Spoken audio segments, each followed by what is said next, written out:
Bismillahirrahmanirrahim. This is Muhammad Usman Munir. My dear 9th class students, I am superb and fine by the grace of Allah Almighty, and I hope so. You will be excellent, you will be fine, and you will be gorgeous by the grace of Allah Almighty. God bless you ever. Okay. Today what I am teaching you is the tenses. Okay, we are starting the tenses और इसमें हम active भी करेंगे और passive भी करेंगे. और so far as your today's topic is concerned, that is what present indefinite tense. Present indefinite tense, my dear students, the most important tense in all 12. Okay, ये इसका पेपर वेटेज भी बहुत ज़्यादा है. बोर्ड पॉइंट ऑफ व्यू के हिसाब से सबसे ज़्यादा सेंटेंसेस भी इसी में से आते हैं, और टू सम एक्सटेंट सबसे ज़्यादा डॉजिंग या क्रिटिकल या you can say a tough one procedure भी इसी में है, जहाँ पर बच्चे भूल भी जाते हैं. लेकिन I will make it easier for you. मेरा आपसे वादा है कि हमने चीज़ों को आपके लिए आसान बनाना है अपनी कोशिश के मुताबिक. I am doing all the possible efforts for you people. I'm putting my maximum efforts for you people, and I hope so. You have to learn, you have to listen. My message again, become a good listener. So take your notebooks and pencils and just come on. I am starting your tense. और अगर कभी समझ नहीं आया तो आज लाजमी आने जा रहा है. इसके बाद बेटा मैं इस समझाने के बाद इसका procedure I have selected, rather I have typed some important sentences जो बोर्ड में बार बार आते हैं. तो ज़ाहिर है हमें भी इतने साल हो गए तो हमें पता चल गया है कि एग्ज़ामिनर का जो सर्कल है वो किधर से किधर तक है. तो हमने अल्हम्दुलिल्लाह हम भी उसी सर्कल में घुसे हुए हैं. तो आपके लिए फ़ायदा ये है कि हमने वो जितने भी सेंटेंसेस हैं वो मैंने टाइप करके आपको दे दिए हैं. समझा दूंगा, प्रोसीजर दे दूंगा, और प्रैक्टिस आपने खुद करनी है. Okay, so here we have the tense. This is the present indefinite tense, और इसको बेटा आप simple present tense, simple tense भी कहते हैं, प्रेजेंट सिंपल टेंस भी कहते हैं. सबसे पहले समझना है, आपको पता होना चाहिए इसकी पहचान क्या है. I have been saying to you people, we are not genuine English persons. हमने पहले उर्दू में सोचना होता है, then we have to convert it into English. So Urdu में पहचान आनी चाहिए, इसके हेल्पिंग वर्ब का पता होना चाहिए, इसकी फॉर्म का पता होना चाहिए. सो मौजूदा ज़माने में किसी काम के करने या होने के लिए ये टेंस इस्तेमाल किया जाता है.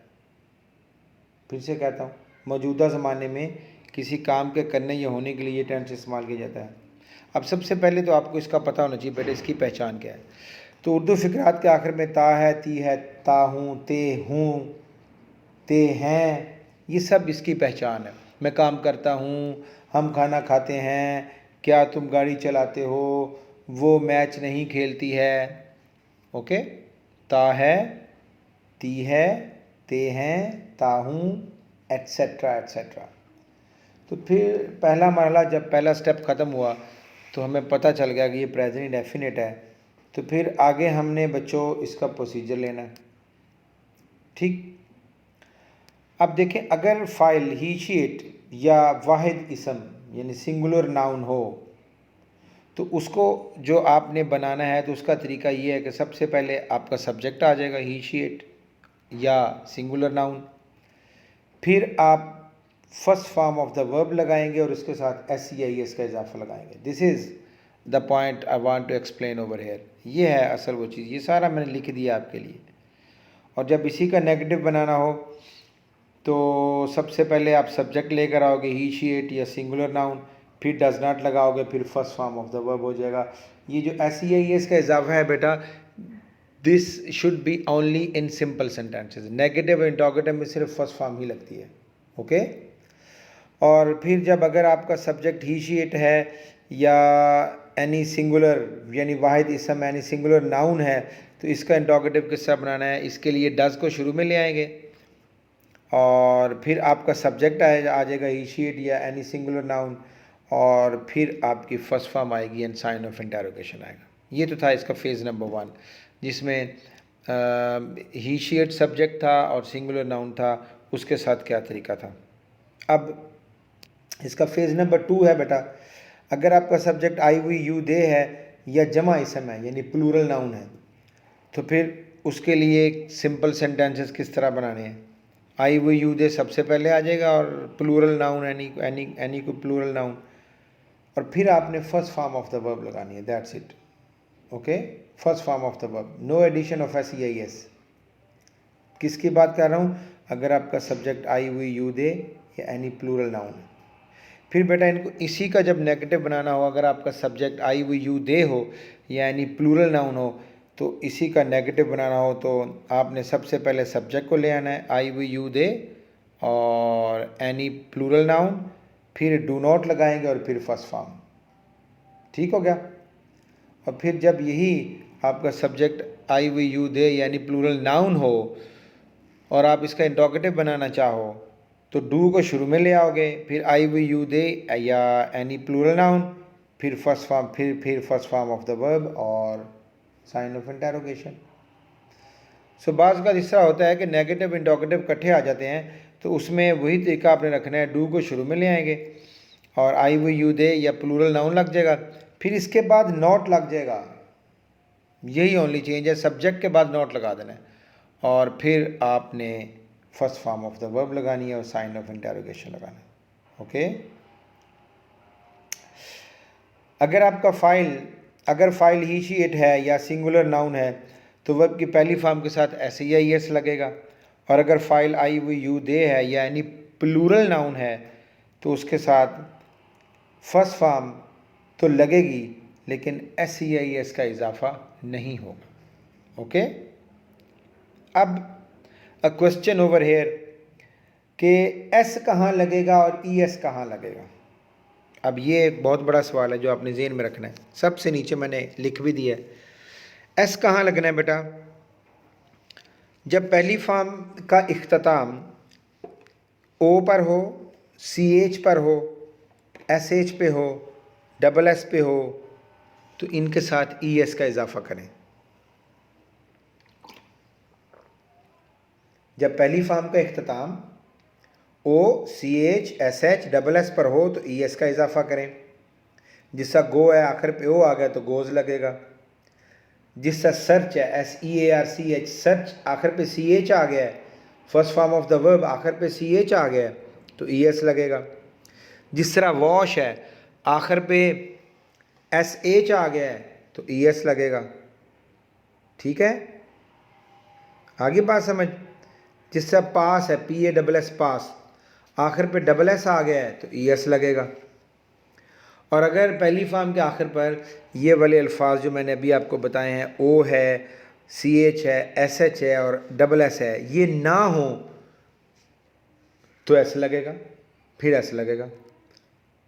ठीक हो गया बेटा, आगे बात समझ। जिस तरह मैं आपको लफ्ज़ बताता हूँ कि आप प्ले कह दें, play P L A Y play, तो प्ले के आखिर पे वाई आ रहा है ना तो एस लगना चाहिए। जिस तरह रन है, run R U N, run N आ रहा है तो एस लगना चाहिए।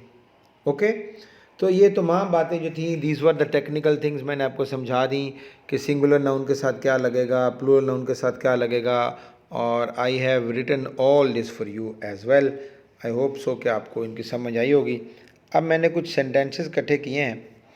सबसे पहले ये फार्मूलेशन मैंने आपके लिए लिख दिया है। पॉजिटिव होगा सब्जेक्ट, वर्ब की फ़र्स्ट फॉर्म, और वर्ब की फ़र्स्ट फॉर्म के साथ एस ई एस का इजाफा, वो मैंने ऊपर सारा समझा दिया। और नेगेटिव में बेटा फर्स्ट फॉर्म आ जाएगा, डू नॉट लग जाएगा, डज नॉट लग जाएगा, according to your subject I have tell you in a detailed manner. और फिर फर्स्ट फॉर्म इस यहाँ पर एस ई एस का इजाफा नहीं है। फिर आपका इंट्रोगेटिव किस तरह बनेगा, डू डज शुरू में आ जाएगा, फिर सब्जेक्ट और पहली फॉर्म। ये जो फर्स्ट फॉर्म के साथ एस ई एस लगता है ना बेटा, ये सिंपल जुमलों में सब कुछ होता है। नेगेटिव इंट्रोगेटिव में only first form. Here we have some sentences for you.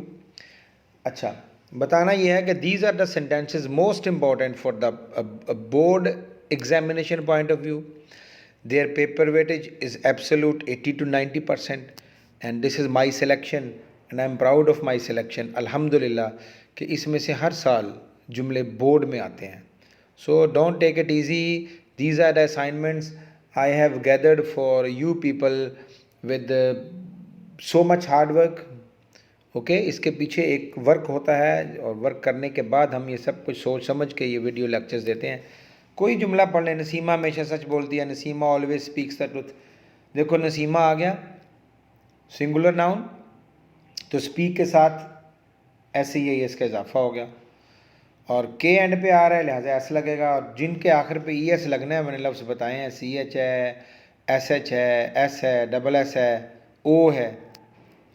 ये कसाब कम तोलता है, this butcher gives short measure. Butcher third person singular, first form के साथ SEIS। ओके, गरीब आदमी मुश्किल से गुजर बसर करता है, a poor man lives from hand to mouth. Lives आ गया बच्चों, लिव्स, पुअर मैन है ना, सिंगुलर नाउन। ओके, सारा कुछ मैंने टाइप कर दिया आपके लिए, आपने इनको याद करना है बस। Here we have again the sentences. ये देखें, असलम ईद पर नए जूते खरीदता है, Aslam buys new shoes on Eid. Aslam singular noun, buy के साथ SEIS का इजाफा, first form of the verb buys. मैं सुबह सवेरे उठता हूँ, अब आपका सब्जेक्ट आई है तो I get up early in the morning, I के साथ जो वर्ब की फर्स्ट फॉर्म लगेगी उसके साथ SEIS का इजाफा नहीं होगा। हम कभी कभी अजायब घर जाते हैं, we visit museum off and on, this is an idiom, off and on कभी कभार, और वी के बाद भी first form of the verb लगेगी। First form of the verb के साथ SEIS कहाँ लगेगा?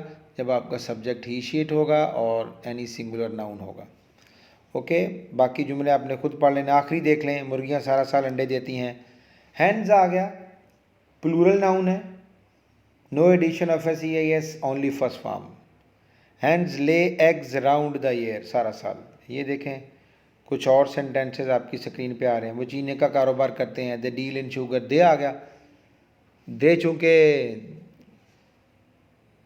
प्लूरल नाउन है तो फर्स्ट फॉर्म में लगेगी डील। हम हर रोज़ अखबार पढ़ते हैं, we read the newspaper daily, again the same case, हम हर रोज़ अखबार पढ़ते हैं। वी सब्जेक्ट है तो वी के बाद SEIS का इजाफा नहीं होता, ओनली फर्स्ट फॉर्म।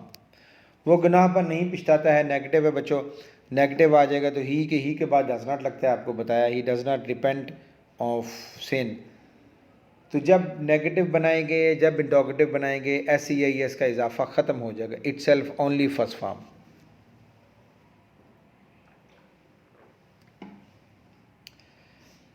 वो मेरी बात नहीं सुनता है, again present definite negative, he does not listen to me, listen only the first form, does not शुरू में आ गया। Again some sentences for you, आप शाम को सैर के लिए नहीं जाते, you do not go for a walk in the evening, you आ गया, डू नॉट लगेगा, only the first form go. सितारे दिन में नहीं चमकते हैं, stars do not shine during the day, stars आ गया, प्लूरल नाउन है, प्लूरल सब्जेक्ट है तो डू नॉट लगेगा। क्या आप 10वीं जमात को अंग्रेज़ी पढ़ाते हैं? This is the interrogative, do does को शुरू में ले आएँ। Do you teach English to the 10th class? बच्चे आँख मजूली कहाँ खेलते हैं? Where do the children play hide and seek?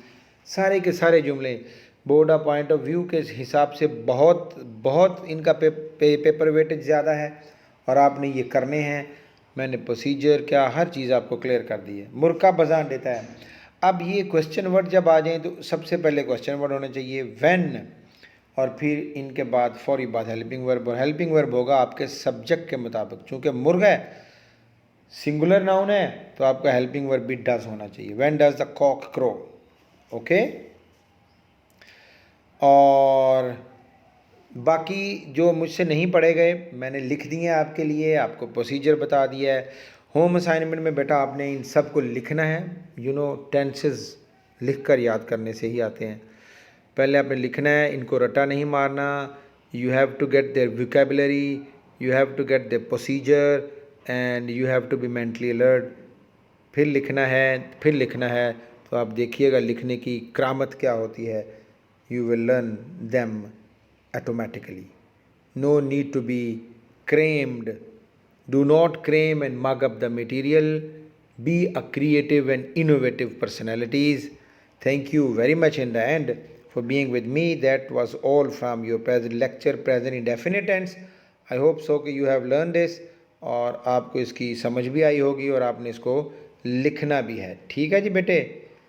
तो अब क्या करते हैं, आपसे इजाज़त चाहता हूँ. इंशाअल्लाह ताला I will meet you in the next video. Till then खुदा हाफिज़.